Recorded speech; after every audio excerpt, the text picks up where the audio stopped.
Let's hide recent open files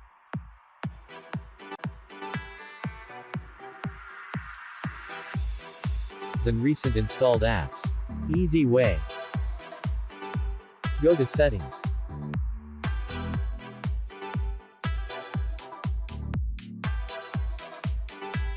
Click Personalization.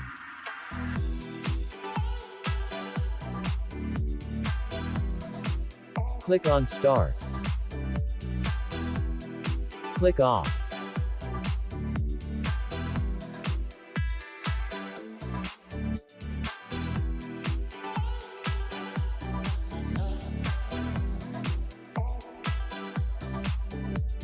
It's gone.